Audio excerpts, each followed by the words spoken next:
about Oregon Glacier. Sorry. Continue, no problem. Just a little bit about the Oregon Glaciers Institute, which we just recently founded. It just started last May, and we are a 501c3. And our goal, our mission statement is to document the health of Oregon's glaciers and the response to climate change.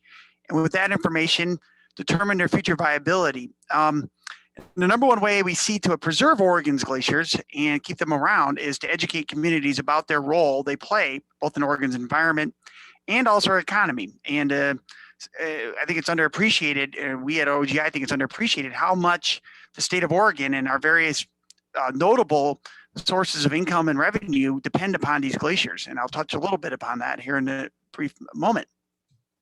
But we are a 501c3, and we just celebrated our first year since incorporating in May of last year. Let's see now. Okay, shoot. This is how it, all right. This always gets weird. Okay. There we go, advancing. So, okay, yeah, so what is a glacier here? Let's take a step back, and I think this is an important thing to define for the rest of the talk, because a glacier is a very specific thing. And this often gets misconstrued, and snowfields are labeled glaciers, and glaciers sometimes are labeled snowfields, and that leads towards a lot of confusion, both academically, scientifically, but then also just in terms of what people see. And a glacier from a physics standpoint, a material sciences standpoint, is a ice mass that flows under its own weight. So it's able to move by the force of gravity, pulling down on the ice and making it deform. And so if we were doing this talk in person, I'd have a pile of silly putty and I can make a cone. And by the end of the talk, that cone of silly putty would turn into a pancake. And that's silly putty deforming under its own weight. And that's the same thing that ice does. It just has to be a lot thicker than, you know, a 1-inch square cube of silly putty. So for ice to stop being brittle and break, but actually deform like silly putty or toothpaste, the ice has to be at least 100 feet thick.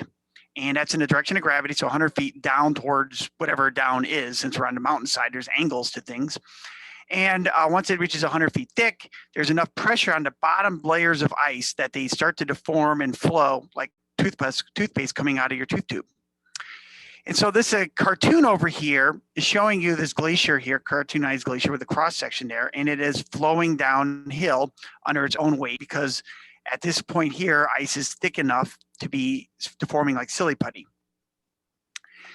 Another way to think of a glacier, though, is that it's a manifestation of climate on the landscape. So for ice to ever get to be 100 feet thick, you have to have snow stick around year-round over and over and over again for that snow to build up. It never completely disappears in the summer, year after year, to where the snow stacks up. The snow then compresses into ice, and eventually that ice gets thick enough to flow. And the way to think about it is, growing up in the Midwest, you don't shovel your driveway, but you drive your car across your driveway over and over and over again in the winter. Eventually you have a nice sheet of ice in your driveway, and that snow was compressed into ice. And the same thing happens with glaciers when that snow sticks around year round over and over and over again. And that snows up in what's called the accumulation zone. And eventually, once the snow gets thick enough and the ice gets thick enough, it then flows downhill under its own weight to the ablation zone, which is where the ice is melted. And the ablation zone is where you have, at the end of the summer, all the previous year's snow is gone, and you have bare ice exposed. And that's at a lower elevation, a warmer climate. And so this is where it's the manifestation of climate on the landscape. At above a certain elevation, you have snow year round, and that's the accumulation zone, where ice is building up and gaining mass every year at that elevation. And it's flowing down slope to a lower elevation where it's warmer, and it melts and it can lose mass. And the dividing line between the accumulation zone and then this ablation zone where it loses mass, it's called the equilibrium line. And that elevation of that is roughly the mean annual freezing elevation in the atmosphere. So the average temperature in the atmosphere, where it's on average over the whole year freezing 32 degrees Fahrenheit, 0 degrees Celsius, is equivalent to that equilibrium line on the glacier. And another term for this equilibrium line is the end of summer snow line. So where is the snow line in your mountains? Right before the next winter's snowfall. So mid-October. That's the same thing as equilibrium line. And down here in the ablation zone, where it's warm enough, the ice will continue to flow downhill until it's so warm that the ice the temperatures will melt away all the ice that's supplied, and that's the terminus of the glacier. So where the glacier is on the mountainside, its length, its extent, its area is completely controlled by the climate of the region there. So these glaciers are climate recorders. They are weather stations in the high alpine zone where we don't have weather stations. They are telling us what happens over many years in the high alpine zone of Oregon, and up in the upper, not the upper atmosphere, but somewhere between 5,000 and 10,000 feet here, 11,000 feet in Oregon. And we don't have weather stations up there. So that's what the glacier is here as a climate indicator. And I can show you some pictures here of what that looks like. So this is Crook Glacier on Broken Top and what's called the crater near Bend. And this is a photo from the end of August last summer. And you can see this is the previous years. So the 2019-2020 snow. And if it snowed the next day, this would have been the equilibrium line. Now below it, you see some older snow layers here. These are previous years of snow. And then down lower, you start seeing ice exposed. What you see here is that this is bare ice, and these are previous year's snow that is still around and slowly turning into ice. But the fact that this past year's snow is above that means that this year was last year was a less healthy year for the glacier than the previous years, because their snowfall and their end of summer snow was at a lower elevation, so they were less warm or it snowed more. So this is what the equilibrium line looks like there. And here's another picture of a glacier that kind of can give you an idea of how these things work. This is Villard Glacier on the north side of North Sister. It's down here. And so here's Lynn, here's Villard. And it's a very steep glacier. Here's that snow line. Then again, this is a photo from early September of last year. And then you can see these layers here are annual layers of ice. Every summer it gets dusty in Oregon.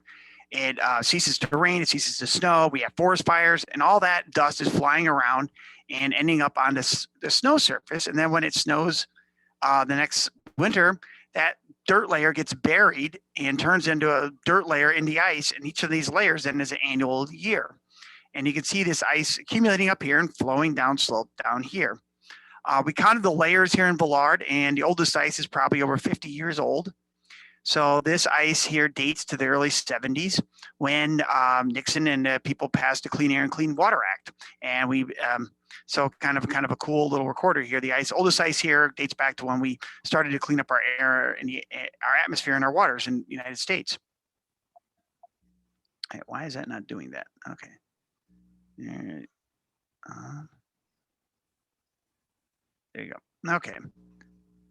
So another way to think about glaciers then is that they're natural reservoirs. And in Oregon, most of our snow and our water resources here in Oregon is stored in the high Cascades as snowpack. So we could think of our volcanoes here in Oregon as water towers.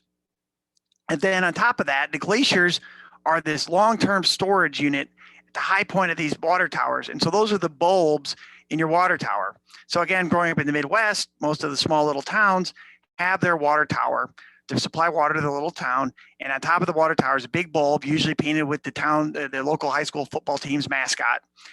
And in Oregon, if we were to do that as a state, we would have our water towers, our glacier, are the mountains, and our glaciers are the tops of the mountains, our little reservoir that's holding all the water for us. So, and like this example here too, like how the water resources are used in Oregon. 85% of our water use in Oregon is for irrigation. So most of the water we have in Oregon is going to feed crops and livestock. And that water in the end is coming from glaciers near the end of the summer. So once that snowpack has disappeared, like as the case here on Lynn Glacier, again on North Sister, all we have left on this landscape that's white, that could be supplying surface water, is the glacier. And now if these glaciers disappear, this will be a permanent drop in late summer to fall stream discharge. So streams that flow now all throughout the year will cease to flow at the end of the summer because they no longer have this final source of water, this glacier water coming into the stream.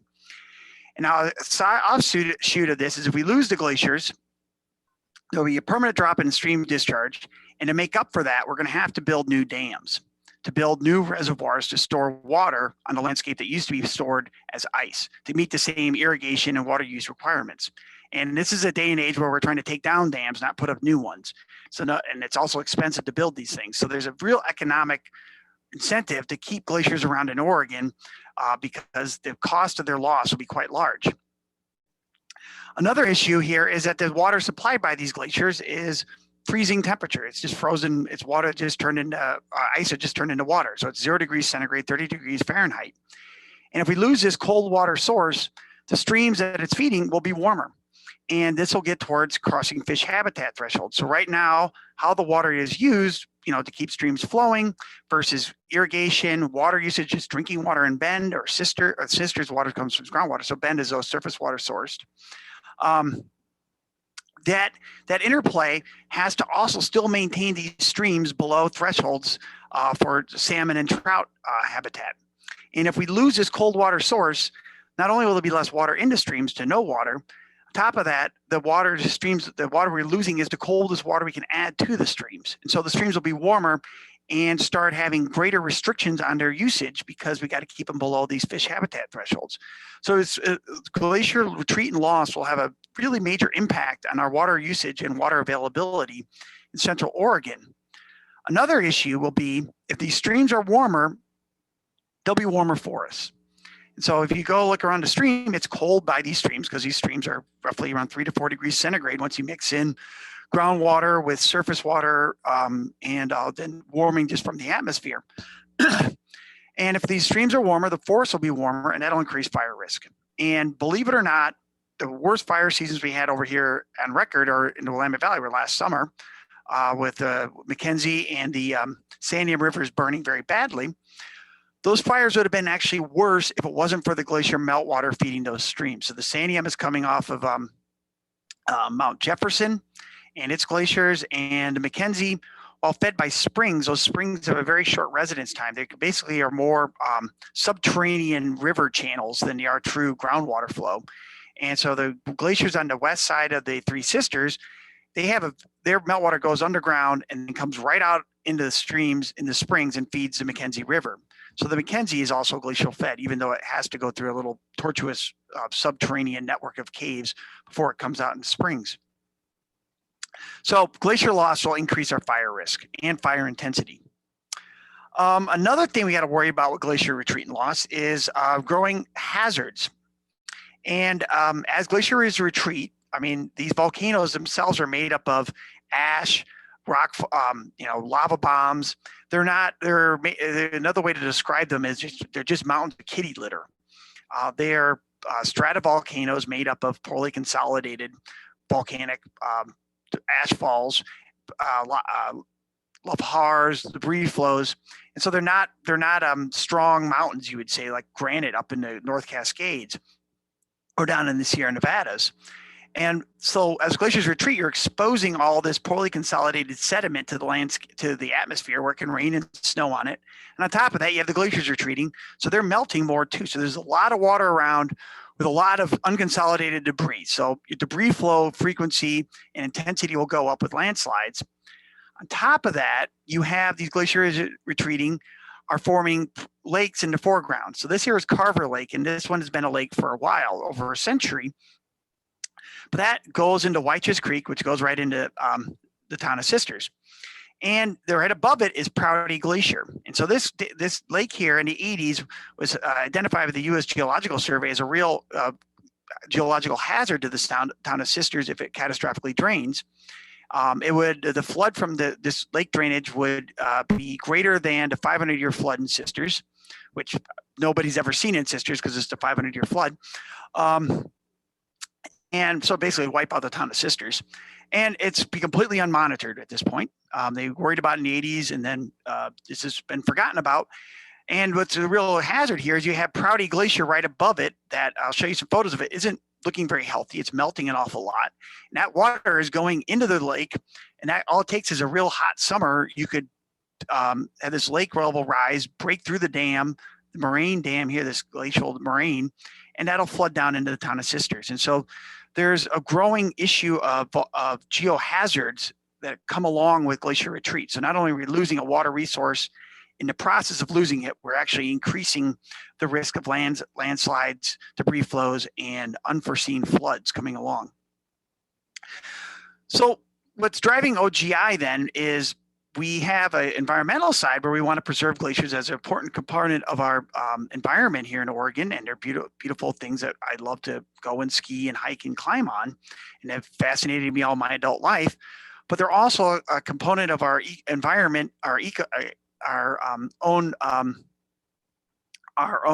economies here in Oregon, where they will affect fisheries, forestry, ranching, agriculture, winemaking, forest fruit harvesting on the north side of Mount Hood. And they're also going to affect the safety of our citizens in Oregon. And so, and if we ever put up a dam anywhere on the landscape, we would be required to monitor the reservoir of water behind that dam. How much comes in, how much flows out, what is the safety level of the dam? And as we know right now, almost all our dams in the United States are not up to code, and they're way past their lifespan. But we know that because we're monitoring them. In the case of glaciers, they are actually natural reservoirs behind a natural dam, the moraine itself.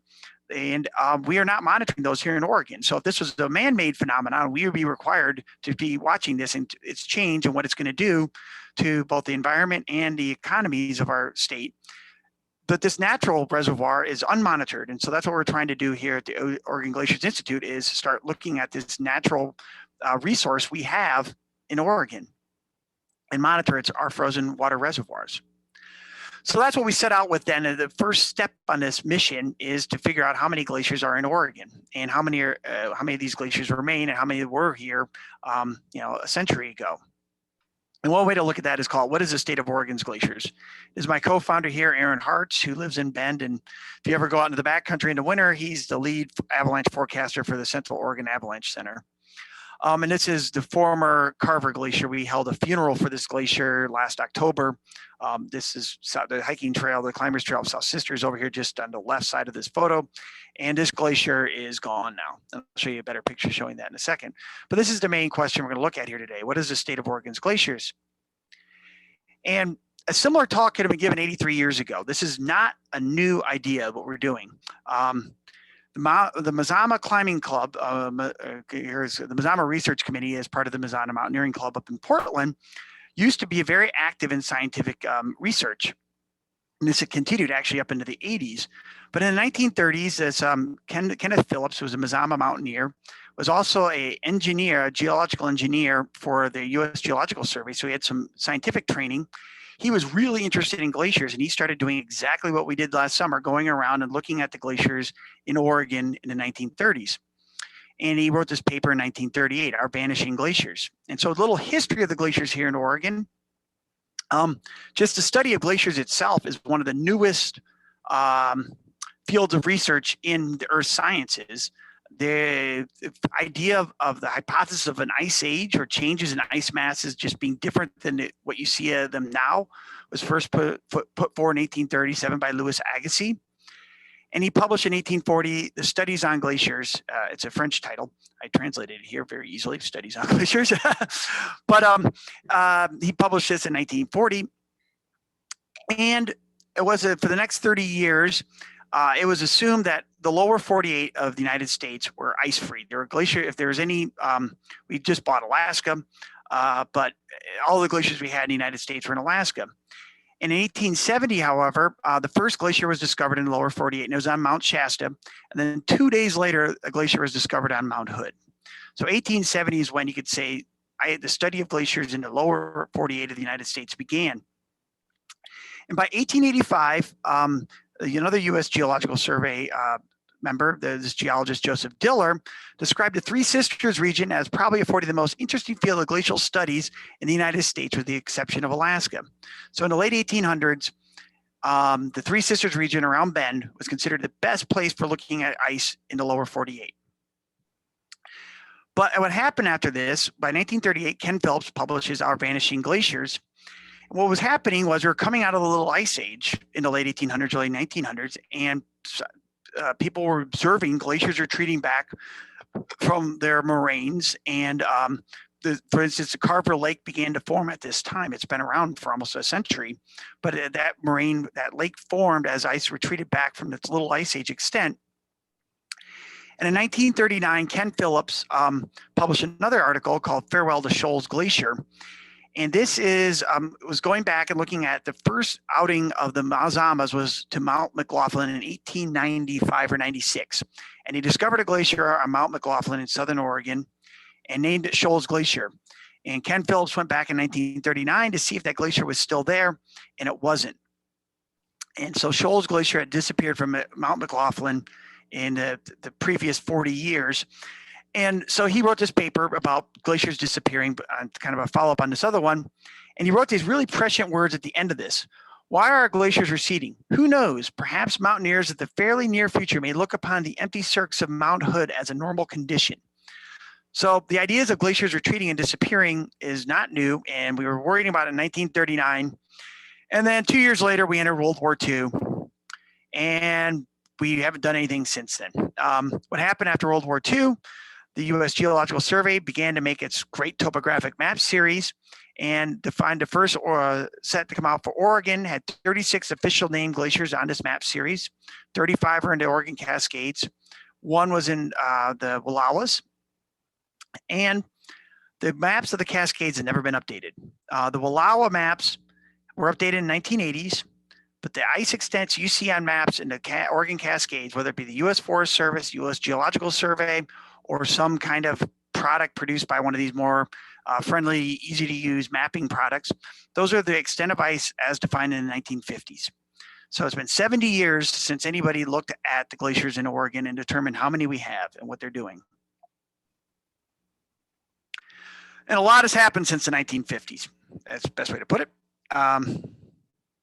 For one, the glaciers have retreated. And so I say nobody's done anything. There's been a little bit of work here and there, but never a statewide effort to actually assess the state of the glaciers in this across the state of Oregon. So for one, glaciers have retreated. Here's a picture of Collier Glacier in 1910, extending down to its moraine here. Here's the extent of the ice in 1949, and then here's 1990. Jim O'Connor with the U.S. Geological Survey up in Portland, he mapped out the changes in glacier area in the early 1990s as part of a study looking at the risk of debris flows and those lakes draining. And he looked at the Jefferson Wilderness area, and this is in the Three Sisters Wilderness area, and this is the total area of ice in those two regions. And you can see the glaciers that have been retreating. Here's the end of the little ice age in the 1850s here. And, ice retreated to the 1920s when Ken Phillips started looking at it. And then it's kind of levels out. So the glaciers have been retreating, but this is just, the broad area of the ice coverage. And the last time that was looked at was in 1991. Another thing that's happened is it's gotten warmer. Now we have not a lot of great records of temperature change in the Cascades or the Wallowas, particularly going back before the 1980s. But in the 1970s and 80s, into the 90s, the SNOTEL network, the snow telemetry network of the U.S. NRCS, the federal level, was constructed. Now, these are all observations and weather stations below tree line. So again, the high alpine zone is not monitored, and they have to be outside of a wilderness area. So the wilderness areas have no climate records, temperature records in them. But the white dot shows you these different records here in the Wallowas and also then in the Cascades. And this is just over here, the Cascade records, but the same would be true for the Wallowas. These stations only started working in the 1990s consistently, and all stations 1994 is a missing year. But if you take those records across the Cascades and stack them up and look at the change in temperature, whether it be in the summer here, so from 1990 to 2020, or in the mean annual temperature here, both have been warming at about 0.7 to 0.8 degrees centigrade per decade, or 1.5 degrees Fahrenheit per decade. That's a pretty fast rate of warming, whether it be mean annual or in the summer, but means we've warmed by close to 3 degrees Fahrenheit since the 1990s, and that's a fair amount of warming going on. So it's got warmer, and the glaciers have retreated. So that gets to then, how do we separate out which glaciers have disappeared versus ones that are active? And so what is a living glacier? This would be an ice mass that's thick enough to be deforming under its own weight, versus a dead glacier, which is a glacier ice that's too thin to deform. So now it's a stagnant ice body or semi-permanent snowfield, and eventually that ice will fully melt away and disappear. And so how did we go about determining what would be a living or moving ice glacier from a dead glacier, ice mass that no longer flows and is therefore no longer a glacier? Well, the first thing we can do is look at crevasses. And so as ice flows, that once it's 30 meters thick, it can deform. Well, that's only at the base of the ice. Higher up in the glacier, there's less pressure on it because it's higher up. There's less ice above any given point. So that ice is still brittle. And so the basal ice is moving, but the upper ice is not. And so it breaks to keep up with the ice moving at the base. And so you get these cracks in the ice, and those are called crevasses. And here's an example from Bend Glacier on the north side of Broken Top. And we'll look at this in a second, but this glacier is not doing good. It's been cut in half, but you can still see here, there's cracks in the glacier itself, showing that this ice down here is still moving and deforming, even though it probably doesn't have an accumulation zone anymore. So this glacier is being starved, but it's still flowing. The other thing we can look at, another thing we can look at is the meltwater stream coming out of the glacier. So the ice movement, that basal movement along the ice, grinds the bed of the glacier. So the rock and the kitty litter underneath the ice is being ground up and turned into what's called glacial flour. So it's just like being put into the mortar pestle mill. It makes these very fine-grained particles that makes meltwater streams coming off of glaciers undrinkable because there's too much fine-grained particles in it that you'll really clog your body up. So this is an example here of Carver Glacier on South Sister, and you can see the stream is just completely filled with this muddy debris, this fine-grained silt and clay particles, and that's glacial flour. So that means the ice is still deforming on its bed and moving. The ice is still moving and eroding its bed and grinding up particles. Ice mass that is no longer moving will still have a meltwater stream because there's still ice there and it's melting, but it won't be filled with these fine-grained particles. And lastly, we can look at the terminus of the glacier. So this ice is moving forward like silly putty, deforming down from its column into its flat pancake. It becomes the convex. The ice is flowing out into warm air where it's then being melted away. If the ice is no longer flowing, the warm air will melt that back and it's never being pushed back against by the ice flow. And so you get a concave shape for stagnant ice masses, whereas a flowing ice mass will be convex and be bulging out. And so you can see that here on Lewis Glacier. There's the Climbers Trail going up South Sister. It is convex. It is flowing forward into that warm air where it's being melted away. And that shows us the ice of Lewis Glacier still moving.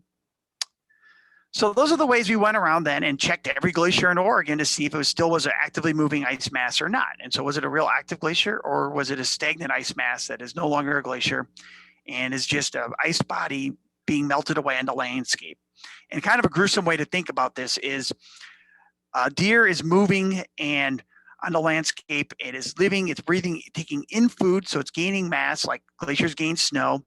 It is then also burning calories and putting off waste, and that then is its poop, and it also burns calories just by moving and panting, letting out energy that way. We would sweat in our case. Once the deer passes away, though, its carcass is still on the landscape. The deer is no longer bringing in calories. It's no longer eating. It's no longer giving off waste either, but its body's still on the landscape, no longer moving, but it takes a while for that body to disappear and decompose into soil. And that's what these stagnant ice masses are. They're like a no longer living deer in the landscape, but it's still got carcass left. And once that carcass is gone, you're just left with bones. Well, the bones of a glacier are its moraines and its scoured bedrock, the evidence that it was there, but all the moving parts that are no longer there anymore, just like the body, the muscles are gone too. So Oregon's 36 named glaciers here now are on this map. And those are the white dots. And we'll just focus in for the day, in particular here in the Three Sisters region of the Upper Deschutes Basin, and then touch on these other glaciated areas at the end. But we'll start off then. So I said there were 36 named glaciers in Oregon. There were actually a heck of a lot more glaciers than that in the 1950s. And the closest one to Bend that everybody probably would know about if they ever looked at the topographic mound of Mount Bachelor is Dutchman Glacier. It was never officially named. But if you look at a topo map, any map, a Forest Service map from 2016 would show this too. There's supposed to be a snow or ice body on Mount Bachelor. This is a satellite image from October 10th of 2020, and there is no snow or ice body there anymore.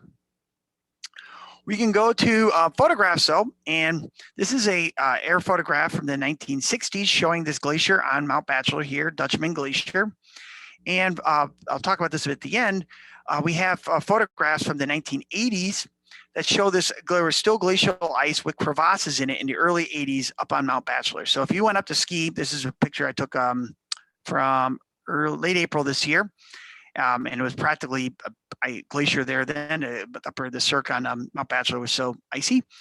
But there was still ice. There was still an ice body up here that would have been potentially ice flowing body, at least in 1981, up on Mount Bachelor. It's no longer there. My co-founder Aaron Hartz on the really low snow year of 2015 was up on Bachelor, and there usually is a little snow patch like right here. He went and checked that out, and he swore he saw some old ice there. So there still could have been a little bit of remnant ice left there in 2015 that may have disappeared. But Dutchman Glacier is gone on Mount Bachelor, and that was there in the 50s, and it was there up until the 80s. Moving over now a little north, we'll go to Broken Top here, and this is what the federally recognized maps, any map you get from the federal government says the ice masses look like on Broken Top. And these again are from the 1950s and never been updated. And this is what it looked like on October 10th, 2020. You can see Crook Glacier here. There's a little bit there. This is its accumulation zone. That white area is fresh snow. Here's Ben Glacier. It is not looking good. You don't see any fresh snow on it at all, but there's still, you can see the ice. So let's come in and look at Ben. Now that was October 10th, and this photo here is from early September, September 2nd. And so you can see this snow here is gone by then. But Ben Glacier is not doing good. It has lost its accumulation area because the ice is thinned enough that this rock has broken through. So this glacier is still moving, but it's being starved for sustenance. It is no longer bringing in any snow at the end, in the summer, at the end of the year. All the snow it gets melts away by the end of the summer. So it's just ice left. It's running on its reserves, best way to put it. And is no longer taking in any new mass, but it's still moving because we have the crevasses here. So it's still an active glacier, but it's going to probably not be one here sometime in the near future. Now you can contrast that with Crook Glacier on the south side.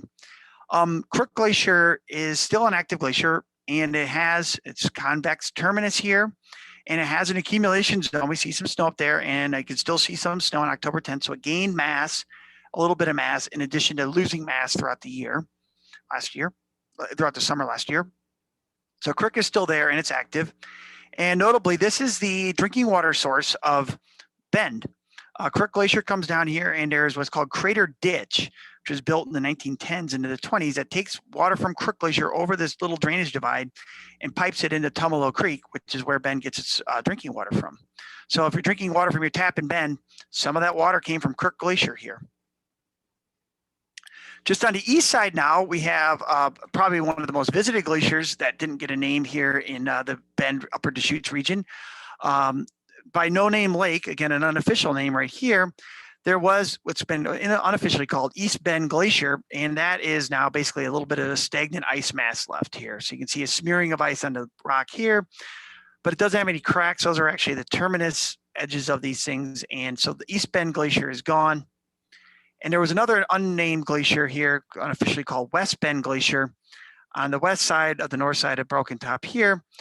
Looking over here, this is Bend Glacier there. Here it'd be West Bend there. Behind this moraine, it's completely gone too. So on Broken Top, there were four active glaciers there in the 1950s, and probably up until quite recently. And now there's only two. So half of the glaciers on Broken Top are gone. And Bend Glacier itself will probably cease to be an active glacier here in not too distant future. Let's move over now to the Three Sisters proper, and we'll start off down here in South Sister. This is what the official U.S. federally recognized extent of ice is on the Three Sisters here. And this is what it looks like actually on a satellite photo from October 10th of 2020. We'll start off with Clark Glacier here on the south side of South Sister. This is one that's gone. We had this funeral for it in October of last year, where we had a casket up on the Capitol steps in Salem. And we also had a smaller party out here actually having a wake at the location of Clark Glacier, or former location of Clark Glacier. And this is just a smearing of ice left on the landscape here. And there's a dog for scale showing you that this is not much ice in terms of area. But that one is passed. Kind of going around now counterclockwise, here's Lewis Glacier. That's still an active glacier there, this convex terminus. Prouty Glacier here on the northeast side is not doing well. Here, this is a photo from late August of last year, and you can see barely any snow on it. It is still an active ice mass. It's got crevasses in it, but it is not gaining any snow last year. It only burned calories. It only melted. It didn't take any new sustenance in. So it's beginning to become a starved glacier. And that's not good because that's glacier area here is it's going to start to really rapidly retreat. And that sets up a weird dynamic where you had this large, broad, expansive glacier sitting out on the landscape that's covered in debris. So it's absorbing a lot of sun's energy. It's dark. And all it takes is a heat wave to have a lot of melting occur. And that'll go right down into Carver Lake here, which will go right down into Whitefish Creek, which will go right down into Sisters. So there's actually developing pretty potentially bad geohazard here on South Sister that would lead into the Sisters. Coming further around, we have Carver Glacier, and this is where we start to get where the numbers of glaciers gets a little wonky. Carver Glacier really was 3 glaciers. It's only been called 1, but there's really 3 glaciers that are could be called Carver. Upper one, a middle one, and a lower one. We'll break these out here. So we'll start off with South Carver Glacier, which is right next to Prouty Glacier up here near the summit of South Sister. And that is a very recently stagnated ice mass. This is no longer moving ice. It probably very recently ceased to deform, but it's now a dead glacier and is just melting on the landscape, no longer gaining mass and no longer flowing. So that one's gone. There's the middle one here, Carver Glacier proper, and that one's still an active ice body here. This is where I showed you that photo of the glacial flower in the meltwater stream. So it's got a convex terminus and it's eroding its bed to make the meltwater stream. And then we go to North Carver Glacier here, which is much lower elevation. It's down by Camp Lake, which is right there. Many people probably camp there. And it's almost completely gone. There's a little bit of ice left under this snow patch here. And you can see the moraine it deposited. So it was an actively flowing glacier moving debris around, pushing up rocks into a moraine at its terminus, and that's now gone. So of Carver Glacier, of the 3 glaciers that were called Carver Glacier, only 1 remains. So 2/3 are gone. Coming around the corner now to the north side here is Skinner Glacier. And here's another example where Skinner Glacier was actually 3 glaciers, not 1 glacier. There's a south one, a middle one, and a north Skinner Glacier. We can zoom in here. South Skinner Glacier, so the highest up one here, that's just a snowfield. There's no ice left at all anymore. It's just a bit of snow. In this patch, if you come back later in the year, this is completely gone. There's not even snow there. Middle Skinner Glacier, we'll say Skinner Glacier proper, so right in here, that is still an active glacier. It's got a convex terminus. It's got some flower in its meltwater stream, but it's pretty small, but it's still active. And then North Skinner Glacier, so the north end of it here, that one is still also an active glacier too. It's got a convex terminus. It's got a meltwater stream with lots of flower in it. So out of the 3 Skinner glaciers are still active. And then we come further. This is how bad, weird the maps are. We found a whole new glacier last summer in Oregon that's never been put on the landscape. That's still an active glacier. So unlike finding, okay, there used to be a glacier here that never was named, but it's gone now.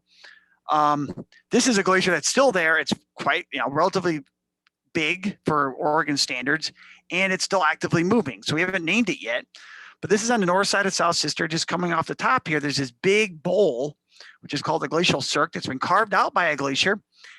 And this is a U.S. Forest Service map, but the same is true for a U.S. Geological Service map. This is just a more recent product. So to show you that even in 2016, this thing isn't on there. There's not even snow there. This is what it looks like actually in the bowl. And there's an active ice margin here. It's got a lot of debris on the terminus, but this is all active glacier ice. There's crevasses here. Here's its accumulation zone, gaining snow. So there's a brand new glacier in Oregon, brand new in terms of being discovered. It's been there for centuries, if not millennia, but it's still there, and we have bare ground on our maps. So that's how bad the maps are. So that one, we add 1 to the count here. There's a whole new glacier that's still there. And then right next door to it is Eugene Glacier here. And that one just recently stagnated. You can see it's becoming concave here, not convex.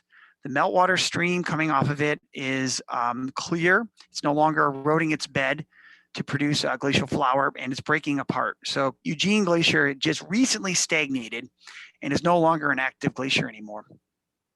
So that one is gone. And lastly, coming around the corner here is Lost Creek. We got some photos of it. It wasn't great, but that one is still actually an active glacier here, going from up here on the cirque here down to its terminus. And this is just a zoom in on a satellite image here. And this black deposit here is actually a landslide deposit on the glacier itself that's been insulating the ice. And you can see on the north side here from the satellite image, this is where that new glacier is. It's in the shadows. And so there's a reason why, at least from satellite imagery and from direct overhead air photos, you would miss this glacier. It's in the shade all the time. And so it's hard to see from the above. So let's move up to Middle Sister here, and we'll start off with Irving Glacier. So just crossing over these things here. And Irving Glacier is another one that is actually two glaciers. There's Irving Glacier, and then we're going to call it South Irving Glacier. And this is Irving proper, and it is a concave terminus here. It's a recently stagnated ice mass. It's no longer an active glacier. Same is true with South Irving Glacier. It's just this other body down here. And these cracks here are not crevasses from ice flow. This is rather this melt pond here extends back under the ice body, and this is the ice collapsing in on itself into its own ice cavern. And so that's why those are cracks there. So both the Irving and South Irving Glacier are gone. Another glacier that wasn't named, but you can see a little bit of ice right there. We're going to call it unofficially Chambers Glacier, right by Chambers Lake. That deposit is moraine, and there's a little bit of ice left, but it's no longer an active glacier there. It's gone. And then by Camp Lake, too, just to the west of that, there's a moraine running here that had a snow and ice body deposit right here. And it's got a little bit of ice left. You can see poking out at different points, but again, it's gone too. So we called it unofficially Camp Glacier there as well. So moving north, now we'll go to Diller and Hayden Glaciers. They're both still active large glacial masses. Here's Diller Glacier on Middle Sister, and then Hayden in between Middle and North Sister, showing their movement. You can see crevasses. They're very large glaciers, and meltwater streams are chock full of sediment and glacial flour.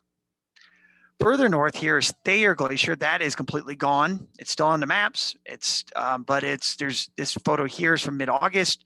If you look at the photos from the satellite imagery from mid-October, there's not even snow there anymore. This is all bare ground. Wrapping around the corner is Villard Glacier. Just showed you that one. That's still an active glacier as well, and continuing to move. And this further around the corner is what we are unofficially calling Crack Glacier. This is what Oregon will probably look like in the future if we don't change some things. Here's the moraine that was deposited by the glacier. It's showing its former outline. There's a snow and ice body on the maps that was never named. And it's because it's a moraine. This was an active glacier that was flowing, and it is completely now devoid of ice. And there's a little bit of snow there. And this is from September 2nd. We took the photo. And then there's further along, hop over this ridge here, which is the moraine, is Lynn Glacier. And this one is just still tight, probably still an active ice mass, but give it a year or two, it will be no longer an active ice mass. This is what East Bend Glacier probably looked like 5-10 years ago. And Lynn Glacier is still there. You can see some crevasses left, but it's almost nearly gone and stagnated. But to be on the conservative side, we'll still say it's an active glacier, but 5 years from now, it probably won't be, unless some things change. So that's there. We can wrap around now, finish our tour going counterclockwise here to Collier Glacier on the west side of North Sister. That is still very much an active large glacier. Here's looking north, and you can see the fires beginning. This is from, I took this photo September 1st, and this is when the fires are beginning right up here in the Sanium headwaters here. So we saw these coming on. We're like, is there a nuclear war going on up near Portland? Like, nope, just forest fires. And then further around here is Renfrew on Middle Sister, the west side. And this one, we call it still an active glacier because you can see some concave components here, convex components showing some ice flow. But it's breaking apart, and it will probably be a stagnant ice mass and look like a bunch of different Eugene glaciers here in the not too distant future. So Renfrew is nearing the end of it being an active glacier and will probably cease to be an active glacier here in the not too distant future. But for now, we'll say it's still an active glacier to be, again, conservative in our scientific inquiry. So that brings our tour then of the Three Sisters region, the Bend Sisters region, to a conclusion here. And answering that question, what is the state of Deschutes glaciers, at least? We'll zoom back out now, all of Oregon. Well, there are 29 glaciers on the basin summits, so including Bachelor and Broken Top, and 16 of those remain today. So 45% of the glaciers in the Bend Sisters Upper Deschutes Basin region have died off in the last 70 years.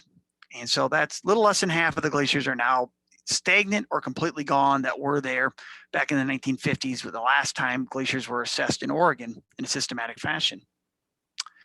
If we can move further north here, I don't have it on, I didn't put the figure in here, but there is one glacier that is probably heavily visited that was never officially recognized, Jack Glacier on Three Finger Jack. There's a glacier trail, it's called, in the U.S. Forest Service, but they never put a glacier there, and they never even put a snow or ice body on the map. And there still was a glacier, Jack Glacier existed at least in the 1980s based on some photographs we have. Going up to Mount Jefferson, this is what the federal government recognizes as ice and snow bodies on Mount Jefferson, and this is what it looks like.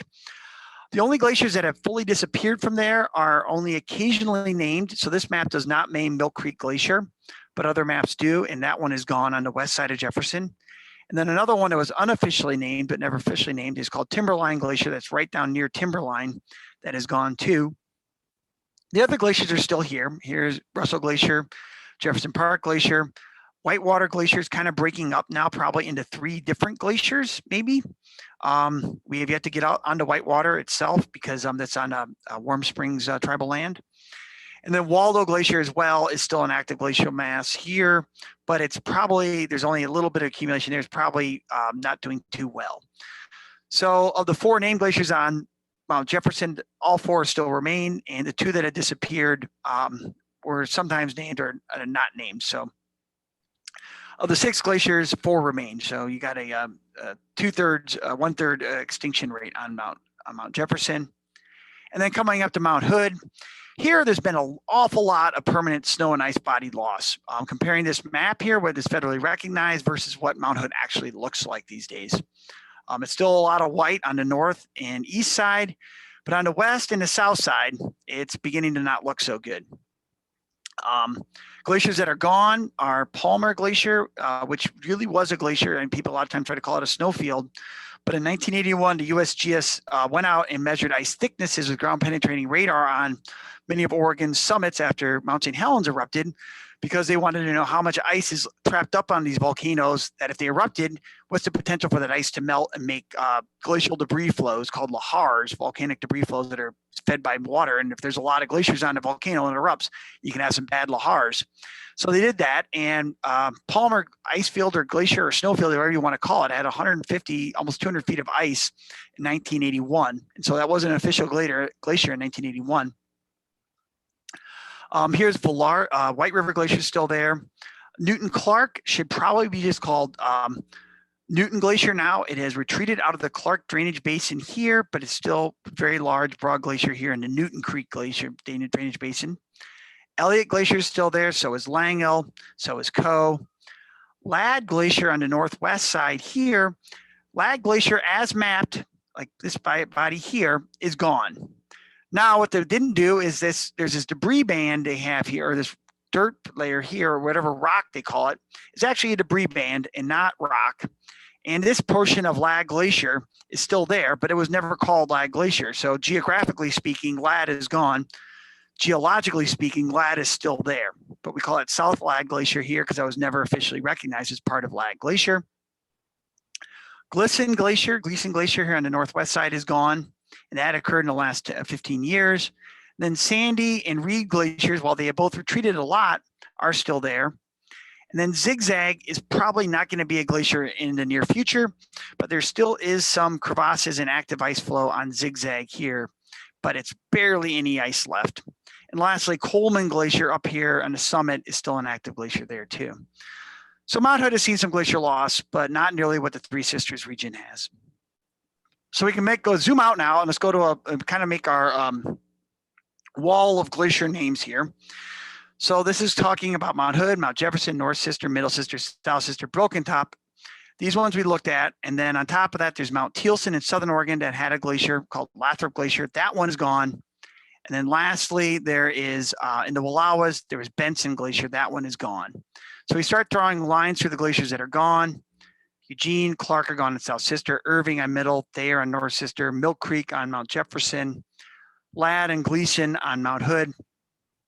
It's not that big of a deal, or it's not that much glacier loss. But if we now zoom in and look at the unofficial glaciers of Oregon, we had a lot more ice here, and they're on more summits.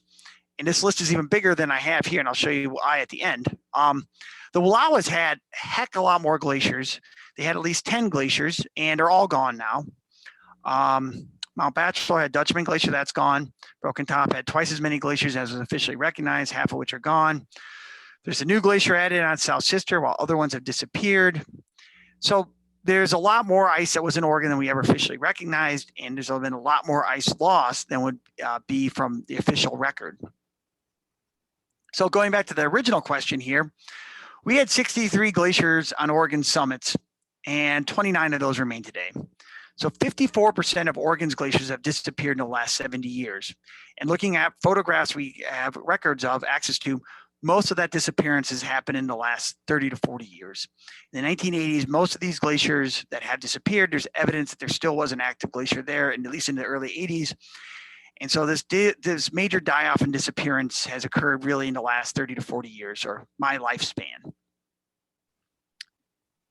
So we can zoom in here by the numbers here, just kind of put this in a different way. 1950s, we had 63 glaciers, of which 36 were named. Now we have 29, of which 26 of these glaciers are named. Ice glaciers now are restricted to Broken Top, the Three Sisters, Jefferson, and Hood. Wallowas, Mount Thielsen, Mount Bachelor, Three Finger Jack are all glacier free. And if you ever get on Jeopardy and they have, for some reason, ask you have a trivia question about Oregon glaciers, and they say Crook Glacier, you could say, what is the southernmost glacier in Oregon now? And that glacier is also the headwaters of Bend drinking water source too. So another bit of trivia there too. It's on a map. This is mapping out all the glaciers that were in Oregon, with the Sun being a glacier that is now expired, and then the snow patch being a glacier, a snowflake being a glacier that's still there. And you start seeing an awful lot of suns, and particularly in southern Oregon. And so the loss of glaciers fits with kind of how the state climatology is too. So we can look at this. What causes more than half of Oregon's glaciers to disappear? And it's driven by climate change.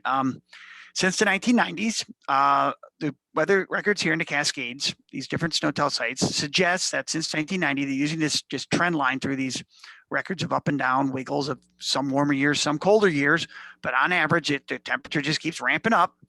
We've warmed about 3 degrees Fahrenheit, or about little over 1.5 degrees Celsius since 1990.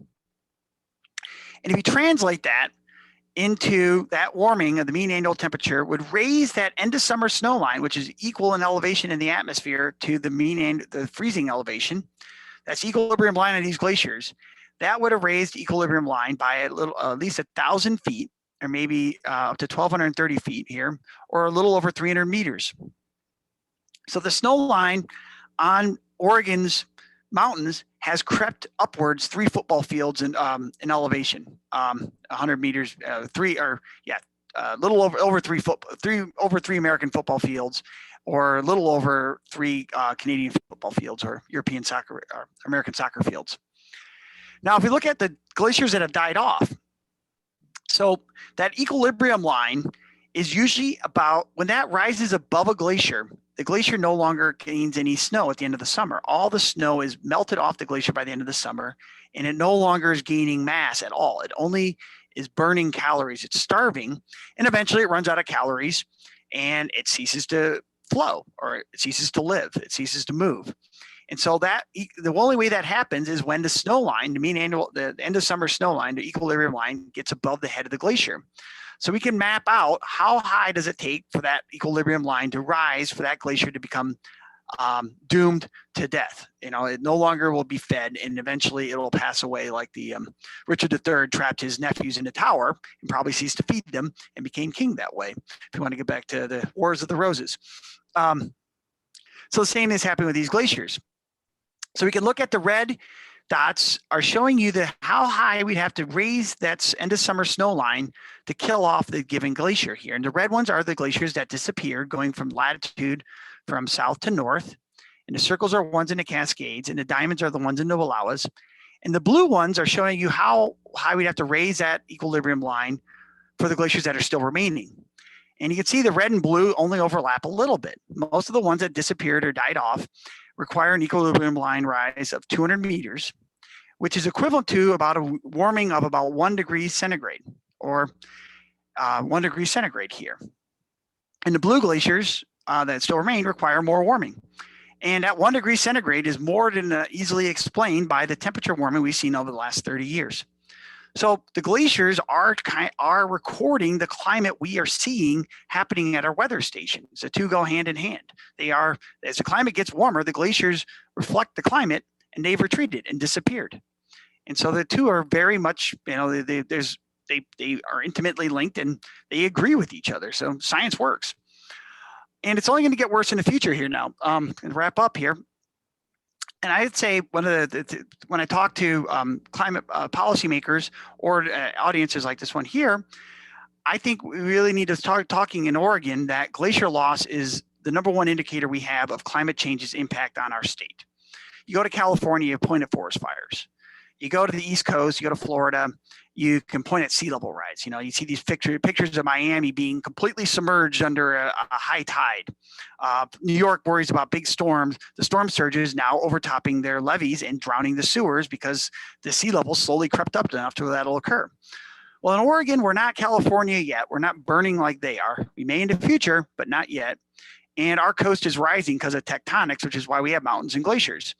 So we're not worried about sea level rise. Or sea level, if anything, is slightly falling here because of tectonics. But the glacier retreat is really showing us that long-term impact of our gradually rising temperatures here in Oregon. So that's our metric, I would say.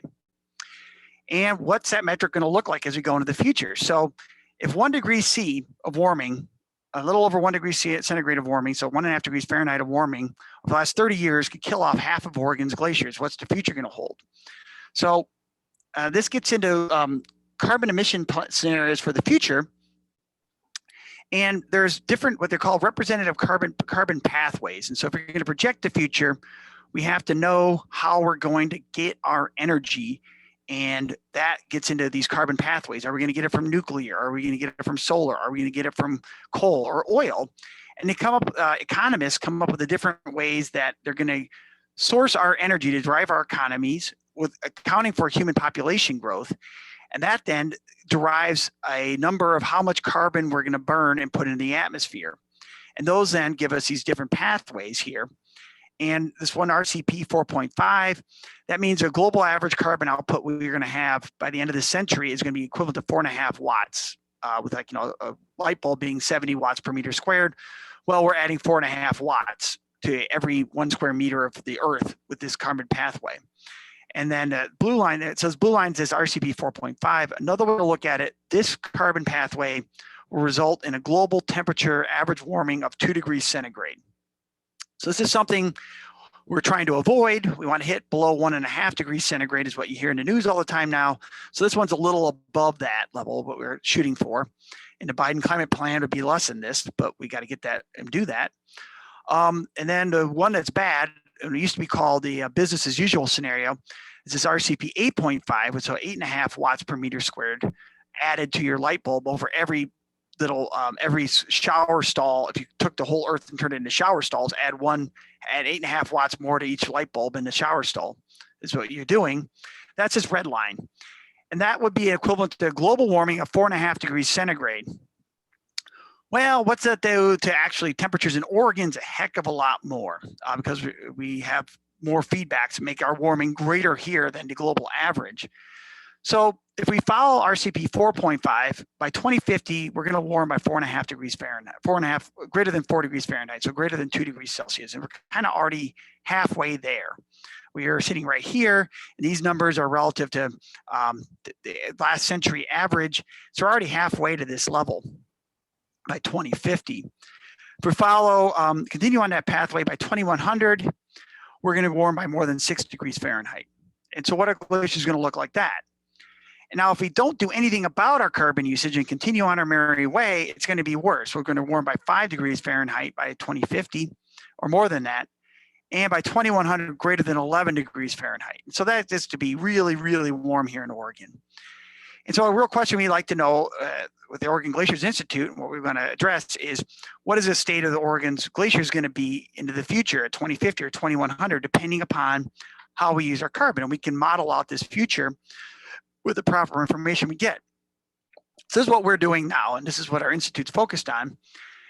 We want to really nail down the area of ice remaining in Oregon. So we mapped out this kind of binary study last summer of like, is it a glacier or a stagnant or not a glacier?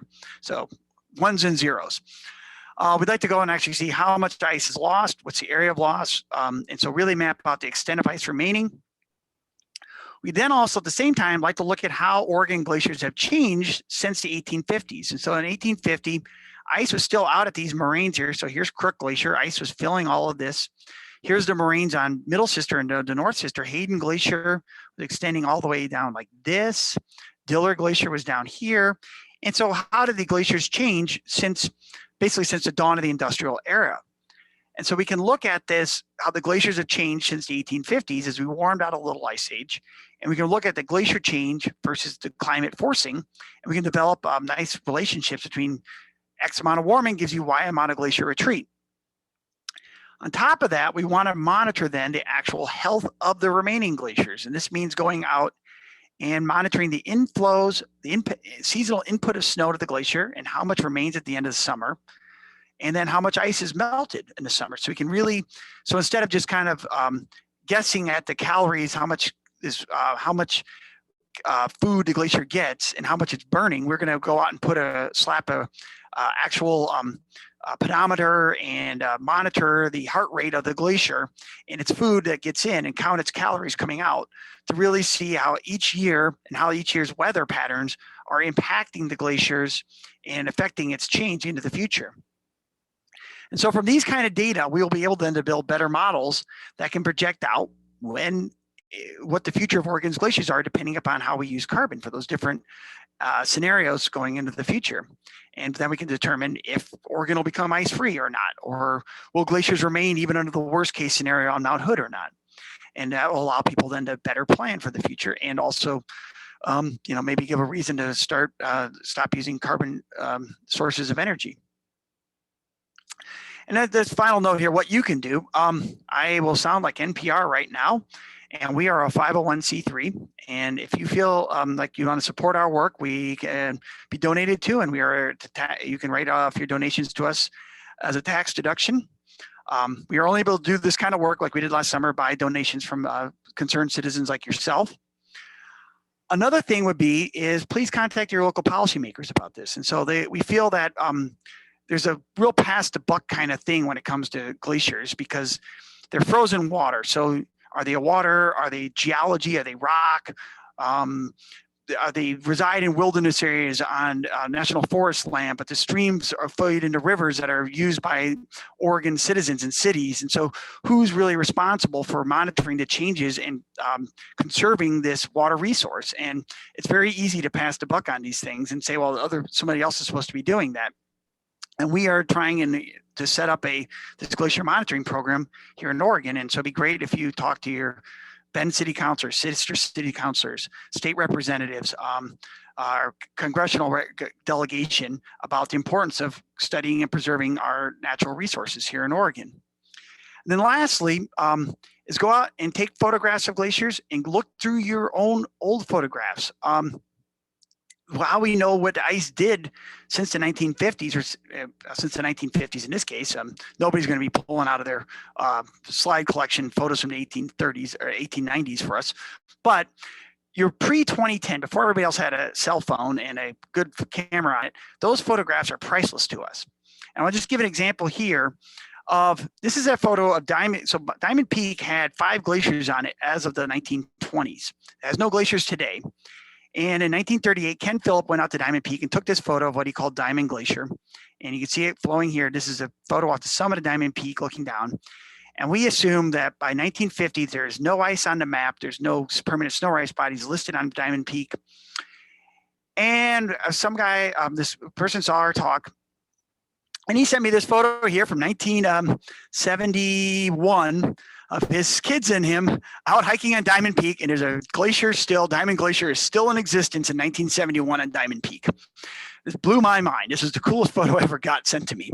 And it's almost nearing the end of its lifespan. There's some crevasses you can still see here, but it's still ice flowing downhill, and it probably didn't make it into the 80s.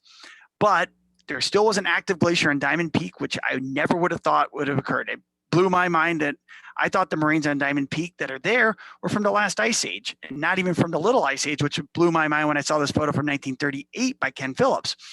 So these photographs are really great, and it totally changes how we think about the glaciers versus climate change here in Oregon. And if you start, I just got this photo the other day, and so I've not updated my slides, but just some ballpark numbers, this retreat and disappearance of this glacier perfectly lines up with the climate change we've seen from the other glaciers, comparing 1950s to present day. So if there wasn't a glacier on Diamond Peak, we'd have to come up with a reason why there wasn't one, rather than the fact that there was one still, and that actually fits with the climate we see from all the other glaciers and from climate weather stations. So this one, the glacier on Diamond Peak makes sense, and its absence didn't make sense. So please, if you can go through your photographs, send them to us, and we have a link on our website here that'll show you how you can submit photographs to us. And ask if you want to join us in the field.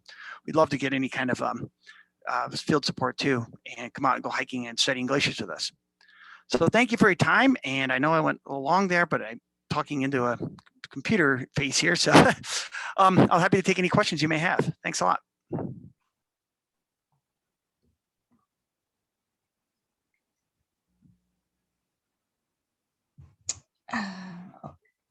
Yes, let's see. Do we have any questions in the chat?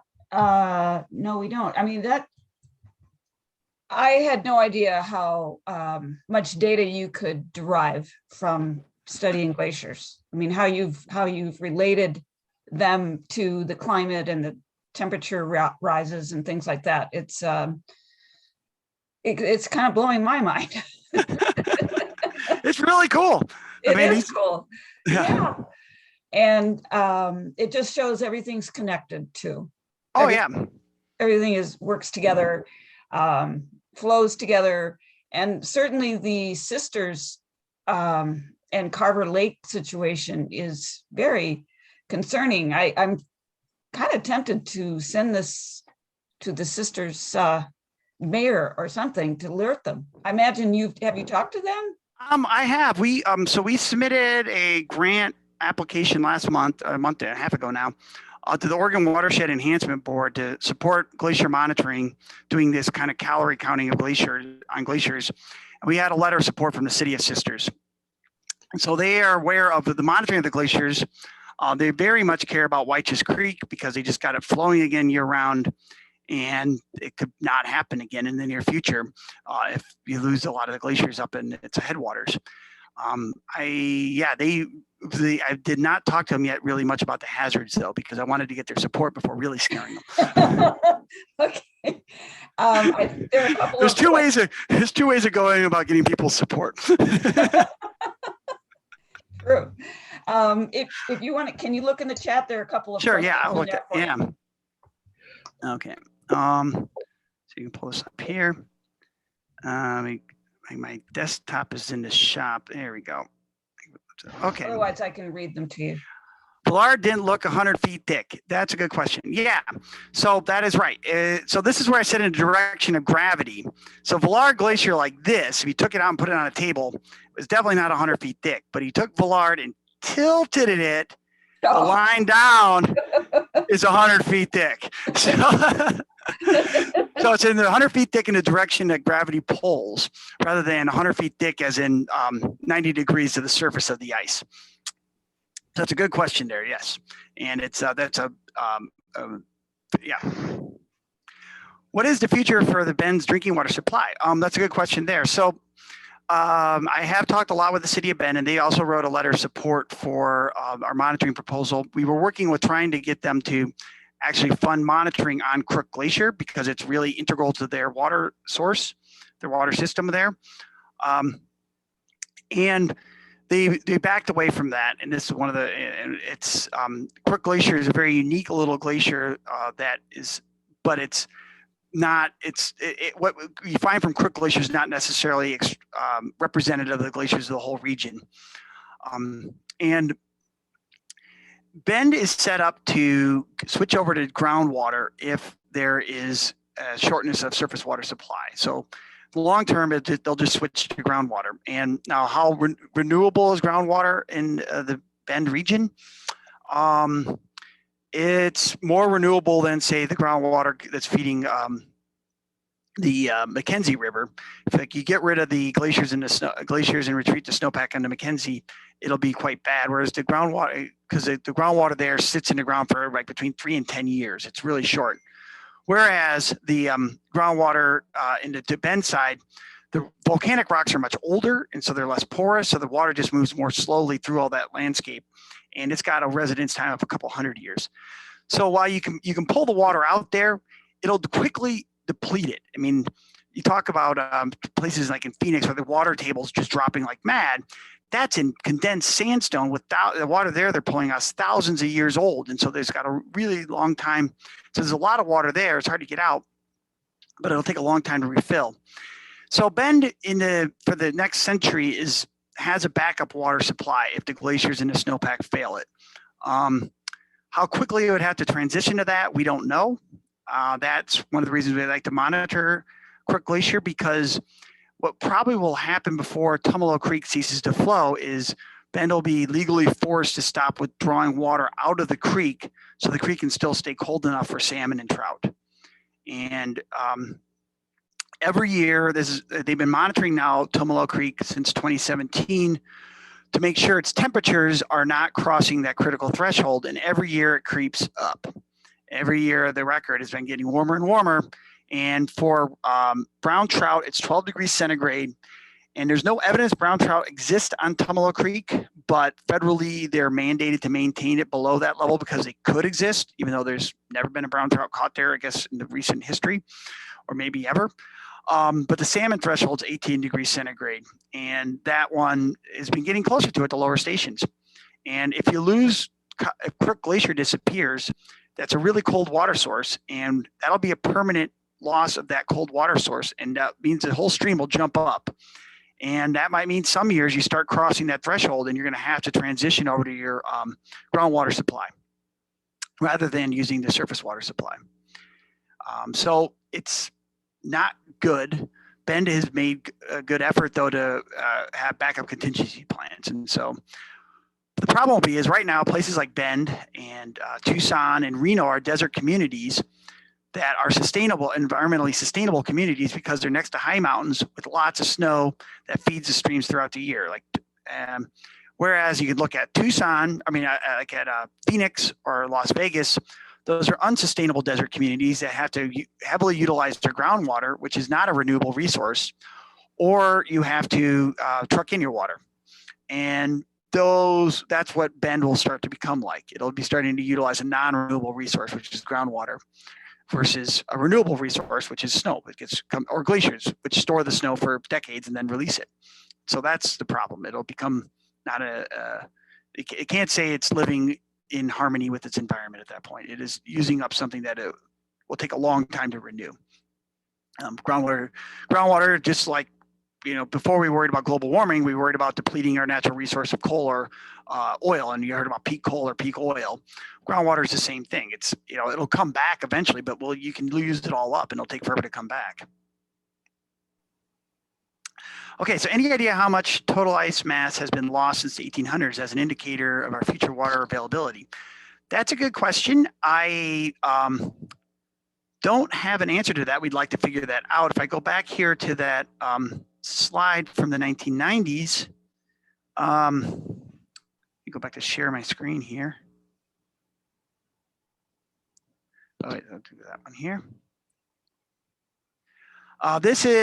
So if you look at the 1850s, 40s, 50s here, the Three Sisters Wilderness, since the end of the Little Ice Age, lost about a little less than half its glacier area. And Mount Jefferson lost about a third. Now we can do a better job of these numbers, and more coming into the near future here.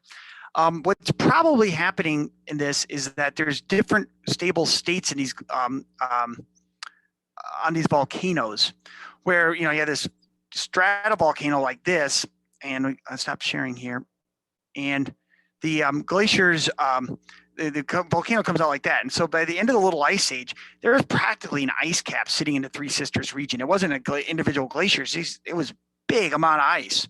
So it'd be looking like something you'd see up around Juneau now, like the Juneau ice field, like a small version of that was here in Oregon.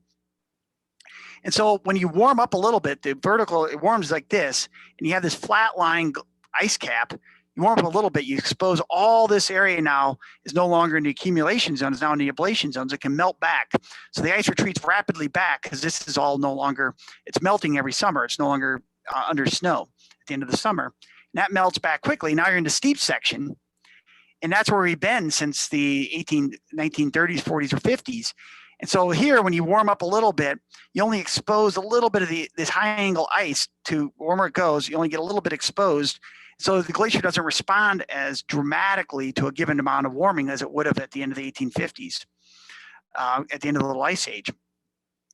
So that early loss of half the ice area in at the end of the Little Ice Age was set up by the topography of the ice itself.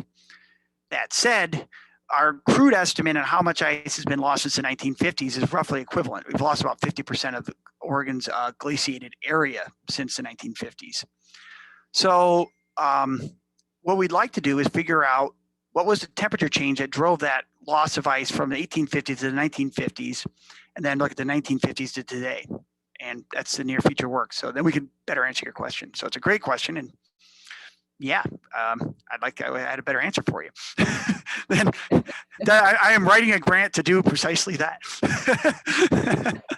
To the National Science Foundation that's due in October 20th. So, all right. Wouldn't the melting of glaciers near sisters still be far less water than annual snowmelt in the spring? Yes. And so this is where the glaciers become a component. So the snowpack change means as we go from snow to rain, the rain falls in the winter, and then it runs off immediately. Whereas the snow falls as snow, then melts in the summer, and that sustains our spring and summer stream flow. The glaciers are a small component compared to that snow melt. But when we go to August, September, October, before the return of the rainy season, at that point, glaciers are your sole surface water source. If you look at, let's see here, I can pull this up, figure up here, zooming in on South Sister. Do I have it here? I didn't show this one.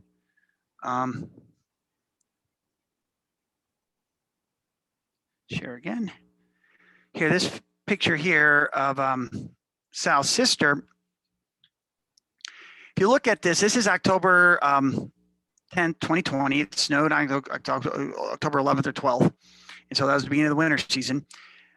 There's very little white left on it. Most of the stuff that's actually ice is Prouty Glacier here. Here's Carver, here's Skinner, here's our new one in the shade there. Here's Lost Creek. The only places you see some snow left are actually either on the glaciers that are still active or some stagnant ice bodies left.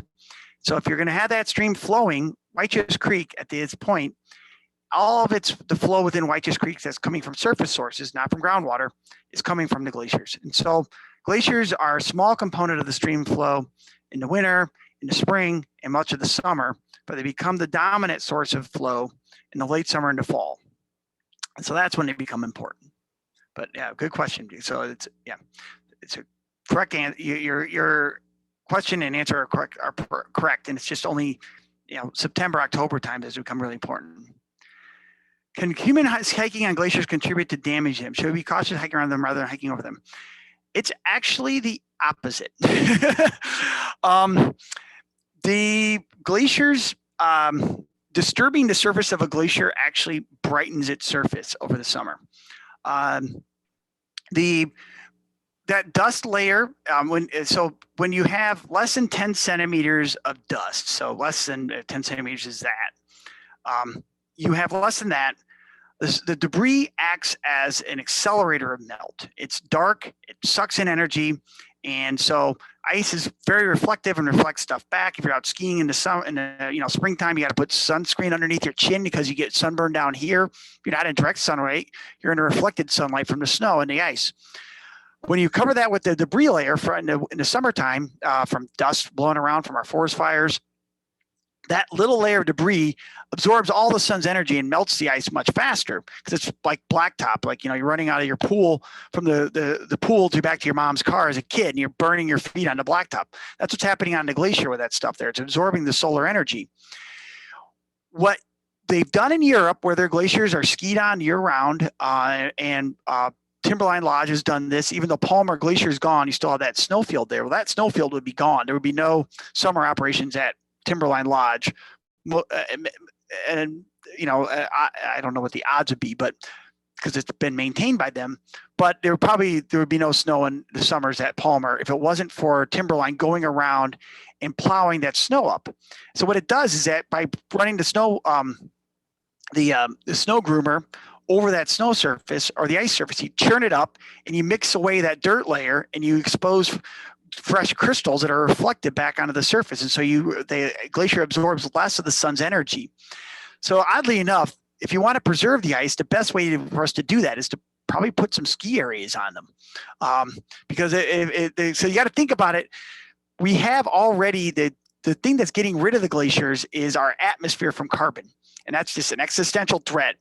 And the only way to stop that is to put a blanket on the glacier. And they do this also in the Alps, where they actually Rhona Glacier, to preserve the ice caverns, where they have tourist shops nearby there. They actually lay a blanket out to stop it melting, so these ice caverns stay there for people to go into. Well, we don't want to put blankets, and these are not just like fuzzy feely blankets, but they're geothermal, geotextiles, white versions of what you do to line your but you line your dump with certain textiles so it doesn't leak out all the bad stuff from your trash. These are like that, and so you can do that, or you can groom the surface of the ice and make it more reflective. So us hiking on the glaciers is a small version of that. So us being on them isn't hurting them. What's hurting them is our atmosphere, what we can't block out. So it's an odd thing. Like, the way I describe it is with the Wilderness Act and how we have these protected areas, which is great, but at the same time, where there's an existential crisis facing them, and to fix it, we have to intervene and violate the Wilderness Act. And there's a couple shows that have dealt with this almost every episode. And I refer to Gene Roddenberry and Star Trek. Every episode, they come across a planet in some existential crisis, and they have the prime directive of not interfering. So we can use Star Trek as a good example of like Jean-Luc Picard or Captain Kirk.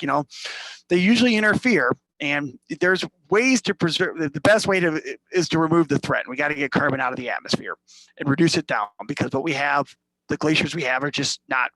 Their equilibrium state is much smaller for the current atmosphere we have than they are today. And the way to save them that way is that, or we can do weird things like putting blankets on them or ski areas. Yeah. Ski South Sister, to protect against climate change, we need quite a lift. Yes, exactly. And so this is in some ways we've screwed up the atmosphere there so much that it's it's hard to see how the best way to go forward to this is. And I think the one thing that really we need to think about, and I think this is where these thresholds we hear talked about, this 1.5 degrees C global warming threshold. We go across, it'll be catastrophic, or 2 degrees C, or 4. That makes people then think like, well, we're not going to hit 1.5 degrees C global warming. We're going to go above it. And, unless we change things here in the near future, we will. But that doesn't mean we shouldn't do nothing, because this stuff is just additive. It's not like we're jumping off a cliff after 1.5 degrees C or 2. It's just going up a ramp here.